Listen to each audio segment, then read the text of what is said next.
Greetings and salutations, everyone. My name is Andrew Kirchhoff, and welcome to my YouTube channel. Today, I'm going to be talking about my Week 12 tight end rankings for the 2025 fantasy football season, going over my top 16 tight ends. So if you're looking for my thoughts on a specific player, travel down to the description of the video. We have timestamps available there. While you're down in the description, if you have not yet already, of course, gain an edge upon your league mates for the remainder of the season by subscribing to the channel today, as I'm making daily fantasy football content with the singular goal of trying to help you capture a 2025 fantasy football championship. Besides the daily uploads and, of course, live streams, of course, trying to help you guys to the best of my ability for this season. Now, also, besides, of course, gaining an edge upon your league mates, you'll help me get one step closer to achieving my goal of 100,000 subscribers by subscribing today. Thank you very much for all the support. Okay, let's go ahead and begin by talking about the tight end position based on matchups in regards to receiving statistics allowed by each individual defense between the time period of weeks 5 through 11, the last 6 or 7 games for each individual team, in order to find the most advantageous matchups as the Bengals, Jaguars, Colts, Vikings, Dolphins. And even though the Dolphins are on a bye this week, we still have the opportunity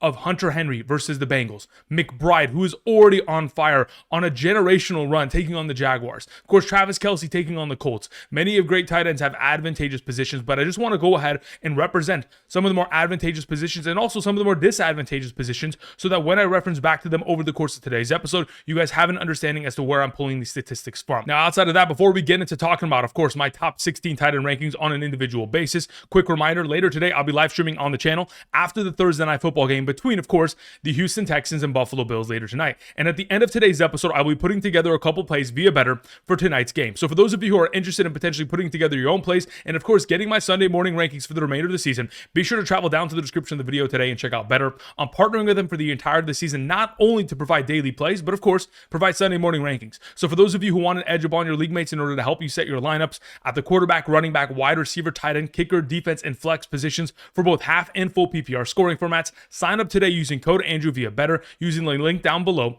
Then after that, making a first-time deposit minimum of $10. Then all you have to do is make a first-time play within a real cash play, and you'll be eligible to get those rankings from my email directly to yours for the remainder of the season. So take advantage of the opportunity by signing up today. Not only will you be able to get a free pick of Josh Allen later tonight, but also, like every user who uses code Andrew, you'll get a free $10 when signing up via Betr. So make sure you're eligible based on your current location, based on the right side of the screen. Check out the map. Thank you very much for all the support and for using code Andrew. Okay, let's go ahead and let's begin the top 16 tight end conversation with Trey McBride, who is coming off another game of 10 plus targets, 10 plus receptions, 100 plus yards, and a touchdown, 22.5 fantasy points, with Jacoby Brissett this season since week 6, averaging 20.26 fantasy points per game in a half PPR scoring format, while also averaging 11.4 targets per game. Yesterday night during our live stream, I mentioned when talking about Trey McBride, I don't know if I've ever seen a tight end have 3 plus 20-point performances in 4 weeks. And the generational run that Trey McBride has been on is something that is incredibly rare. Of course, earlier this morning, I had to research that overall statement. I found that in 2020, Travis Kelce had 3 games in a row in which he had 20 plus fantasy points. In 2021, we had Mark Andrews with a very similar expansion from weeks 14 through 17, in which he had 3 straight games of 20 plus fantasy points. So we have seen it, but those are tight ends that in those given seasons finish as the number 1 ranked tight end in that given year. Expect for, of course, Trey McBride to continue to maintain at the top of this conversation with Jacoby Brissett this week, taking on the second easiest matchup at the tight end position. Even though this most recent week, the Chargers absolutely couldn't get anything going as an offense, we have seen many of offenses, whether it be Kansas City, Seattle, the LA Rams, Las Vegas, and Houston, all put up incredible performances from their tight ends against this defense, which has led to them allowing 17.92 fantasy points per game on average since week 5. Expect for Trey McBride to ball out at 20 plus points again this week, if not better. Number 2, I do believe that George Kittle and Trey McBride are on different tiers, but ultimately I didn't want to put Trey McBride by himself in the S tier, so I want to include George Kittle in this conversation, considering he's also coming off of a 20-point performance, and he's very much so going to be in line with being able to put up those kind of performances far more consistently now that we have Brock Purdy back in the lineup. Like I mentioned last week, and I'll now reiterate once again, with Brock Purdy in his career, when both have been started and played full healthy games, we have seen George Kittle score 24 receiving touchdowns in the last 38 games with Brock Purdy. That's a 63% rate. The success in which they find together is only going to continue this week, taking on the Carolina Panthers, who are allowing 5.3 receptions per game on average since week 5 to opposing tight ends.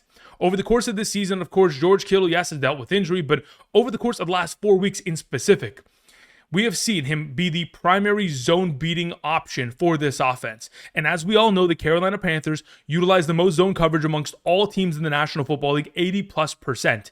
Therefore, if we've seen George Kittle have 18 targets, 18 receptions, 178 yards, and 3 receiving touchdowns against zone coverage, that's 18 of his 23 receptions over the course of the last 4 games, 78% against zone coverage. Expect for Brock Purdy, Kyle Shanahan to be able to expose this advantage in the favor of George Kittle once again for another consecutive game. Number 3, to begin the A tier, we have Brock Bowers. Pete Carroll, obviously, after the game came out and said that by his own admission, the overall utilization bump of Brock Bowers was based on him and his, of course, influence on this game to get the ball in his direction far more often in comparison to that Thursday night matchup against the Denver Broncos, in which, of course, Brock Bowers only came away with 1 reception.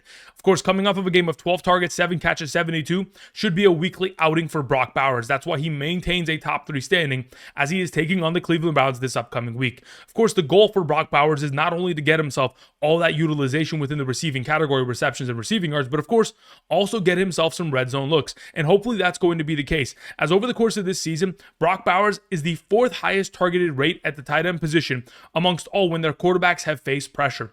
Of course, amongst all teams thus far this season, the Cleveland Browns are sending the 9th most pressure to opposing quarterbacks, so we're hoping, of course, that pressure will get there and he'll go ahead and dump it off to a security blanket in the form of Brock Bowers, who can make plays and hopefully find the end zone, as many of other tight ends have done recently against the Cleveland Browns. Minnesota tight ends, 8 catches, 73 and a touchdown. Pittsburgh, 8 for 103 and a touchdown. New England, 3 for 45 and a touchdown. And most recently, of course, the Baltimore tight ends, 5 for 47. And of course, luckily, Mark Andrews rushing a touchdown of 35+ yards on that fake QB sneak. All right, let's move on to the next tight end. We have Travis Kelce, the 36-year-old ageless wonder who is currently sitting as the number 2 overall tight end in fantasy football, coming off of incredible performances over the course of the last 4 games. Since the return of Rashee Rice, his overall target opportunity, 7.25 targets per game. But in terms of fantasy point contribution, 14 fantasy points per game, coming off of an incredible performance against the Denver Broncos for 9 catches, 91 and a touchdown. Again, now he has an opportunity of taking on a far more advantageous matchup against the Colts, who are allowing 16.82 fantasy points per game since week 5, the 3rd best at the position. Recently allowing 10 catches, 95 and a touchdown to Pittsburgh tight ends. Of course, Tennessee, 6 for 76 and a touchdown.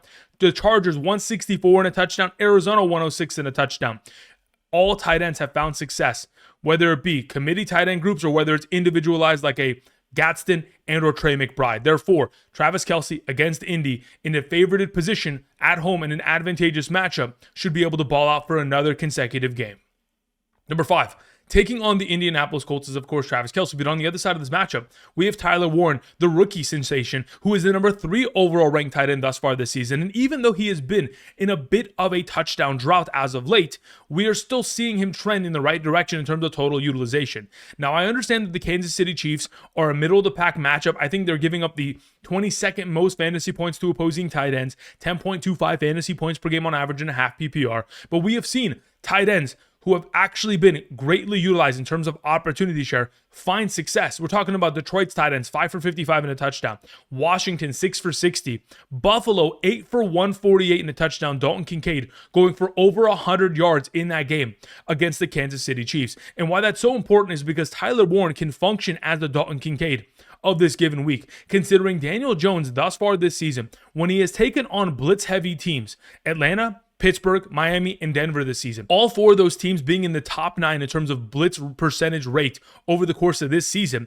The Chiefs rank 7 amongst all teams, so they're in that category. Over the course of this season, Daniel Jones against the 4 teams in which he has taken on in the top 9 of the blitz percentage rate, he's gone for 272, 316, 342, and 255 passing yards in those games. And in 3 of those 4 games, Tyler Warren has gone for 76 or more receiving yards. Expect for a lot of utilization, a lot of contributions, and for him to look in the direction of his primary security blanket at the tight end position.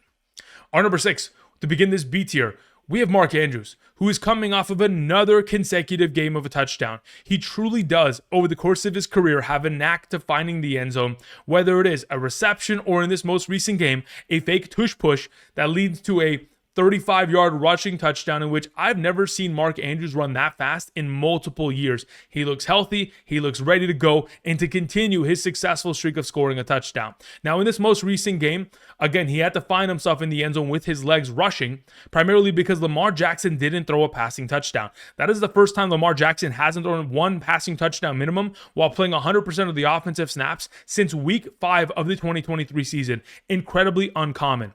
But over the course of the last 4 games with Lamar Jackson, technically, we have seen Mark Andrews score 6 touchdowns in those last 4 games. So this week, taking on the New York Jets as 13.5-point favorites, with a blowout implicated, you would assume that almost everyone in this offense will score. And in the case of everyone, I specifically mean Derrick Henry and Mark Andrews, who have continued to be the number 1 and 2 red zone options for this offense. The Jets thus far this season, they are playing the 5th highest rate in terms of man coverage amongst all defenses. And because of this, we have to take into account that over the course of this season, Mark Andrews is ranked 3rd in terms of the most receptions, receiving yards, and receiving touchdowns against man coverage. Expect for a lot of success within that category. Number 7 this week is Dallas Goedert taking on the Dallas Cowboys. Of course, earlier this season against the Dallas Cowboys, Goedert found himself a lot of success. 7 targets, 7 receptions, 44 yards, and in a half PPR. Obviously not the most incredible performance, but we know that Dallas Goedert more often than not has scored touchdowns, especially as of late. I mean, he's number 4 amongst all players thus far this season in terms of red zone receiving touchdowns with 6 total. So now that he has an opportunity of taking on this Cowboys defense for a second time this season, recently allowing 12.8 fantasy points per game since week 5, the 9th best matchup at the position, recently in 3 of the last 4 games have given up 11 grabs for 105 against Las Vegas, 8 for 85 in a touchdown against Arizona, and 4 for 42 in a touchdown against Washington. You would assume that Dallas Goedert could very easily find himself a semblance of success in which, of course, when this Dallas Cowboys defense is trying to key in on stopping Saquon Barkley, Devontae Smith, and A.J. Brown, of course, Dallas Goedert can find himself success through the seams. All right, moving on to our number 8. We have Hunter Henry, who again is taking on the Cincinnati Bengals. The fact of the matter is, it's the number 1 matchup at the position. So in the event in which you do not have one of these top-tier elite tight ends who are so incredibly consistent, you'll look in the direction of Hunter Henry against a defense that's allowing 22.65 fantasy points per game to opposing tight ends from just week 5. Again, recently we have seen Pittsburgh 5 for 86 this most recent week, Chicago 7 for 128 and 2 tutties, New York Jets 7 for 67 and a touchdown. Receptions, receiving yards, touchdowns, it doesn't matter. They should all be implicated, especially for a tight end who has had 4 or more receptions in 3 of the last 5 games. And over the course of the last 3 games in specific, 18.2% target rate and 17% target share. I would assume those numbers increase this week because of the matchup on hand and the game plan that should be executed by this New England Patriots offense. Our number 9 is Jake Ferguson. He has scored 1 touchdown minimum in 5 of the last 7 games, and I've explained to you guys how important it is to score touchdowns at the tight end position on a weekly basis in order to maintain as a top 12 standing option. Now, in regards to the potential of this matchup, back in week 1 against Philadelphia, 6 targets, 5 receptions, 23 yards, and 4.8 fantasy points. But for those of you who remember watching the opening game of the 2025 season, Jake Ferguson had many end zone opportunities and shots in which, of course, he either dropped the ball or was a defensive pass interference, which eventually led to a Javonte Williams touchdown. Nonetheless, there were many of opportunities, and I would anticipate for this Dallas Cowboys offense to continue to attack the middle of the field, as CeeDee Lamb and George Pickens will certainly have their hands full with the incredible coverage of the cornerbacks of the Philadelphia Eagles as of late. The Eagles technically have been the second toughest matchup at the tight end position since week 5, allowing only 6.17 fantasy points per game, which is why I have Jake Ferguson as low as number 9. But as we know, divisional games are always closer than we anticipate, so expect for Jake Ferguson to make a lot of noise this week. Number 10, we have Theo Johnson, who, assuming, of course, Jackson Dart is going to be playing this week, will maintain as my number 10 by the time we get to Sunday morning's rankings. Again, as we know, over the course of the last 7 games with Jackson Dart, we have seen Theo Johnson score 5 touchdowns. As long as that opportunity share continues to go there, and as long as Theo Johnson continues to maintain as Jackson Dart's number 1 red zone option, outside, of course, Jackson Dart's legs himself, we are going to see, of course, another successful week taking on the Detroit Lions. In his most recent game with Jackson Dart back in week 10, Theo Johnson hit career highs in not only receptions, targets, but also receiving yards. And as long as it continues to trend in that direction, I would anticipate the Giants as current 10.5-point underdogs in a negative game script, throwing the ball for the majority of this game, with the absence of Darius Slayton dealing with a hamstring injury, to get the ball in the direction far more often towards Theo Johnson with the opportunities on hand. Number 11 is Juwan Johnson, who is taking on the Atlanta Falcons. Over the course of this season, the Atlanta Falcons have been one of the tougher matchups, but as of late have not been able to stop opposing tight ends and have greatly struggled in terms of stopping Carolina's, Indianapolis, and New England's tight end, specifically New England, 5 for 71, Indianapolis, 8 for 99, and Carolina, this most recent week, 7 for 104. Therefore, Juwan Johnson, who has found the end zone in each of the last 2 games with Tyler Shough in his most recent game, coming off of a 70% passing completion percentage, 2 passing touchdowns, as they were able to find themselves victorious against the Carolina Panthers, you would assume that if the Panthers could beat the Falcons, there should be a competitive game here between the New Orleans Saints and the division rival, the Atlanta Falcons, with Kirk Cousins under center. Of course, we know that Juwan Johnson thus far this season has the second highest target rate amongst all tight ends versus the blitz. We have seen the Falcons amongst all teams blitz at a 40.5% rate this season. That's the second highest, only second to the Minnesota Vikings this season. So as long as Tyler Shough is going to be in a situation in which the pressure is mounting upon him with his offensive line collapsing, he'll look in the direction of his new security blanket, hopefully in the direction of Juwan Johnson, now that, of course, Rashid Shaheed is no longer a New Orleans Saint. Moving on to the number 12, we have Kyle Pitts. On the other side of this matchup, taking on New Orleans, is Pitts, who will now have no Drake London in the lineup, but additionally no Michael Penix. Therefore, it will be Kirk Cousins starting at quarterback. And earlier this season, back in Week 8 against the Miami Dolphins, in the absence of London and with Cousins as starting quarterback, we had Kyle Pitts come away with 9 targets, 9 receptions, 59 yards, and 10.4 fantasy points and a half PPR. Obviously, a far more contributable option in a full PPR scoring format, and in that circumstance would move up my rankings if you were to play in a full PPR. But in this current circumstance, taking on the Saints, allowing 11.8 fantasy points per game, the 14th best tight end matchup at the position, recently allowing 10 catches, 114 and a touchdown to the LA Rams, 4 catches, 40 yards to Chicago and Tampa Bay's tight ends, and of course, 32 yards to both Carolina and New England. This has been a tougher matchup. It hasn't been the greatest overall positioning. Therefore, with Kyle Pitts currently getting a little bit greater workload opportunity with London absent, I do think he is still capable of being incredibly fantasy relevant. But again, we have to understand that there is a possibility in which, again, when we look at this matchup, there's going to be a very low likelihood of a touchdown. And effectively, we're going to have to rely upon the receptions and receiving yards, which at the top 12 capacity tight end is very difficult to maintain in a half PPR circumstance. Our number 13 is Cade Otton. When given ample opportunity between the weeks of 5 through 10, he has had 10 plus fantasy points in 3 of those 5 games. This most recent week coming off of a very underwhelming performance of 5 targets, 2 catches, 28 yards against the toughest tight end matchup, of course, effectively the Buffalo Bills.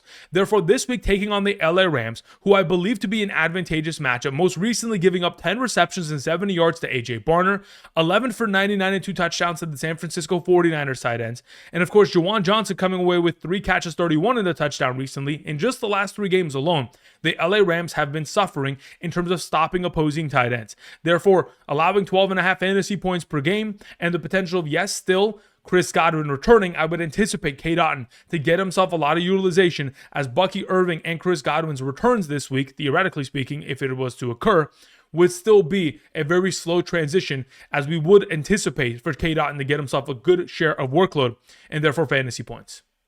Number 24, speaking of AJ Barner, besides the fact that we are hitting career highs for him, we're coming off of 5 of the last 9 games in which he is ranked as a top 12 fantasy weekly tight end. Therefore, if we're going to be in a position where more often than not he is in that top 12 conversation, we want to include him as they are taking on the Tennessee Titans, because Barner ranks as number 4 amongst all tight ends in terms of inline receiving yards this season, and the Titans have given up the 6th most receiving yards to opposing inline tight ends this season already. With 13.5 points as a favorite this week, the Seattle Seahawks are expected to blow out this defense, and in the event in which they are 2 touchdown favorites, everyone should be scoring, whether it's JSN, Kenneth Walker, Charbonnet, and hopefully AJ Barner, if this comes to fruition, can very easily be in that top 12, assuming he finds the end zone. But if not, still very much so a viable option, considering his recent success since week 2 within this offense. Moving on to our number 15, we have Dalton Schultz, coming off of another consecutive game of incredible opportunity share with Davis Mills. I understand that he has had 3 consecutive games of 50 plus receiving yards and 6 plus receptions. But the reality of the situation revolves around the fact that the Buffalo Bills have been the toughest matchup at the tight end position, not just this year, but for multiple seasons in a row. They're allowing just 4.72 fantasy points per game and a half PPR since week 5 to opposing tight ends. And the best tight end performances against Buffalo this season have been Hunter Henry, 2 catches for 46, and Travis Kelce, 4 for 66. Outside of that, they've only taken on 3 relevant tight ends: Henry, Kelce, that I just mentioned, and Kyle Pitts. And none of them were able to surpass 10 fantasy points in a half PPR scoring format. So unless that opportunity is at an incredible abundance for Schultz this week, again, I would not anticipate him to be able to vie for a top 12 standing outside of scoring a touchdown, which again is very much so difficult to predict in fantasy. Moving on to number 16, we have Harold Fannin. The reality of the situation is that Harold Fannin with Shedeur Sanders could very much so be of value, especially if in fact David Njoku is to miss this week. He missed Wednesday's practice and has been injured for the last couple of weeks. So in the event in which there is no David Njoku out there, and Harold Fannin would theoretically, the rookie-to-rookie combination, be the number one receiving option of this offense, taking on Las Vegas indoors, no weather implications, you would assume there's a possibility in which we could find ourselves with Harold Fannin getting enough opportunity share, maybe following in the footsteps of a tight end like, of course, Jake Ferguson this most recent week and finding the end zone. Of course, this is implicated to being the lowest scoring game of the week, but if Shedeur Sanders can find himself a little bit of a connection there with Fannin, can very easily get himself into the top 16 conversation just off of receptions and receiving yards isolated.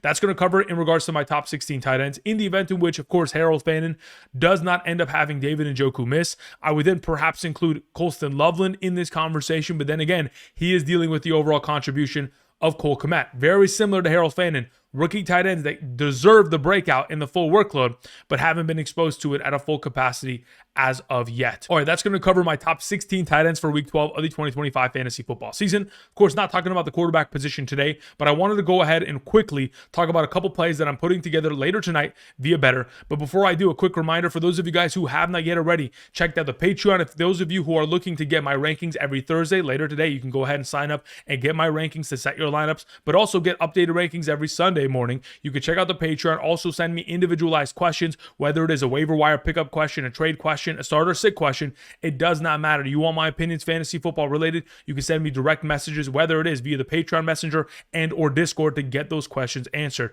So be sure to check out the Patreon today, link down in the description. Signing up today via the 2025 fantasy football champion tier will get all those benefits that are listed. Thank you very much. Otherwise, let's go ahead and let's put together some plays right now. So going into tonight, there are many of plays that we can theoretically take advantage of.